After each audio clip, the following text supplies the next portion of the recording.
it's Erin doing a reading for June 3rd and 4th, Saturday and Sunday. We start off with the Six of Swords. This is the Druid deck, which talks to me a lot about, you can see being guided right here. There's a family and this guy's guiding them, and moving to calmer waters, and letting spirit or the universe or kind of whatever you call it lead you to a calmer place. I know when this card pops up in my life, it's about being led and being directed, and allowing the universe to sort of take me in a direction instead of going against the current, sort of going with the flow. And the cards I have from the Spiral Tarot to clarify are the Ten of Swords, the Eight of Swords, and the Five of Pentacles, which for anybody that knows the tarot at all, this is very much about being stabbed in the back, and this is about feeling trapped, and this is about feeling left out in the cold. And for me, this card was sort of above it. There's an element of floating above these things that, these two are superimposed, and, this one is typically in our mind. So there's an element of when we allow spirit to guide us, that we float above the external and internal restrictions in our life, and we're able to find a more peaceful place.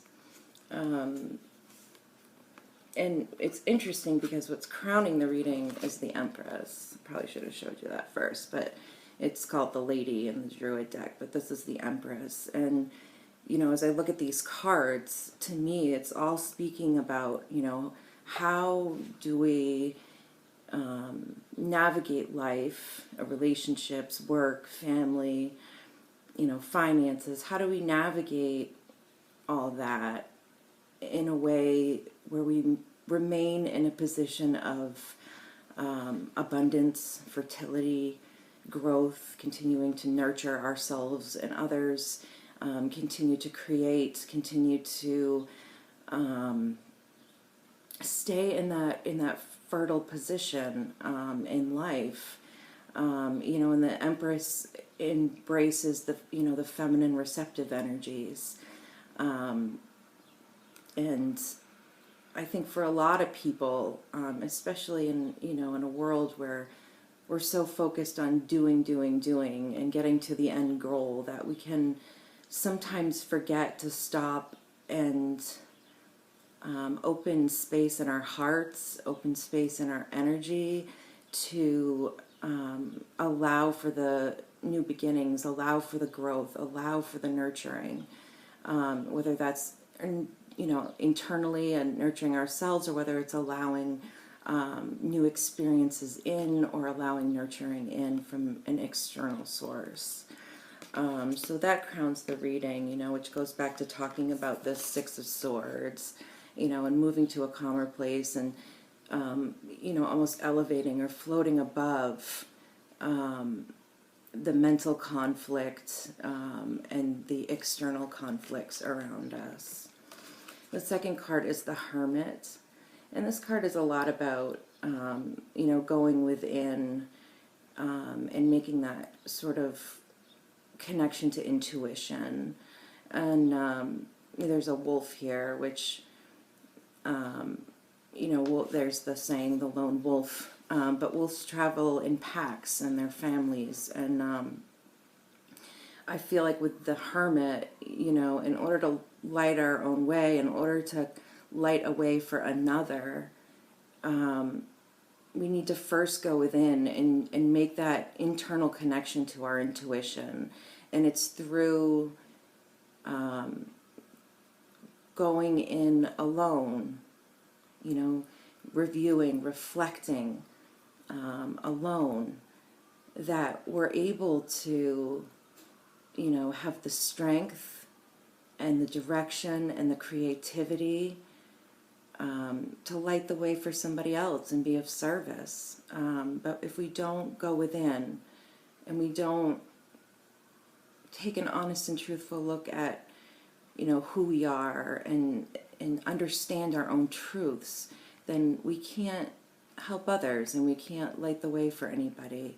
And he's standing on a cliff, and it's so funny because, for so many of us, looking within is like standing on the edge of a cliff. Looking within is this big leap of faith, really. But it's that leap of faith that allows us, the strength and the protection of the wolf and the guidance for others and ourselves, and the moon with the intuition. If we connect to our intuition, then ultimately we're able to light the way for others, which is, for me, has always been a great sense of purpose. I only feel as connected as I'm making the effort to be. And for me, that connection often comes through service. So what's highlighting the Hermit is the Ace of Wands, the Ten of Wands reversed, and the Four of Swords. And for me, this talks about, it's almost like they're in the opposite direction. In order to let go of these burdens, I'm like this, it makes more sense. In order to drop the burdens of the Ten of Wands and move forward in our lives, we need to pause. For me, this is the pause card. We need to pause and align our heads with our hearts. And when our heads and our hearts connect, that's when true passion and true creativity and new beginnings happen for us. But again, that pause of the Hermit and the Four of Swords is essential to creation, to evolution in our lives. The last card is the Wheel of Fortune, or the wheel in this deck. I really like this picture. And when I saw this, I know it's not necessarily typically what the wheel means, but I saw her, she's drawing this circle around her in the sand with a stick. And I saw that and immediately thought of a protective shield, a shielding, a way to protect your energy and shield your energy. I have a friend who used to always say, before you go anywhere, ask the universe to put a golden light around you in a bubble and let only those people, places, and things of your highest and greatest good come in. And that works for me, particularly for people who are more empathic. Just absorbing other people's energy can feel like a full day, never mind getting done the day-to-day things that we need. So I see that very much as, protecting your destiny by drawing and protecting your energetic evolution by, and allowing the wheel to turn and life to unfold by creating this sort of energetic field around you that only lets the light and the good and the love in. What's clarifying that, and we have the was the Princess of Swords in this deck, the Princess of Pentacles upside down, and the Four of Cups. And this to me, this force field, this protection, this energetic protection keeps us, from these things.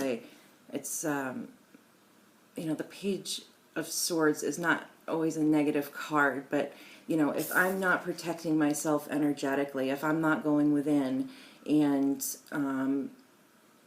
if I'm not going within and finding my truth and acting on my truth, if I'm not floating above the indecencies and the injustices in this world, I can become very sharp-tongued. I don't know if anybody else has that problem, but I think we can become cutting with our words, and we can either miss opportunities, the pentacles being more of the material realm, we can miss opportunities or we can lose opportunities, and we can miss the gifts. She's looking sadly at these 3 cups and partly sad, partly bored in life, and with the protection of an energetic field, we get to tap into this power. We get to tap into the newness and the fullness of the Ace of Cups. And we don't miss those opportunities, and we use our mind to for us rather than against us, and we find our connections with others are softer, maybe, than the Page of Swords. Lastly, I drew 4 cards from the Chakra Oracle deck, and these two came out first, the Abundance and the Confusion. And for me, that's, that being in that fertile place, being connected and being connected to self and connected to truth is what leads us to the abundance. And when we get caught up in all the outside external stuff and stop listening to our internal self, that's when the confusion prevails. So what is if we're in this confused state and we're moving to a state of abundance, like what, I pulled a card to see what's the bridge, what's the bridge between going from confused and overwhelmed to abundant, and the cards that I picked were discovery and self-worth.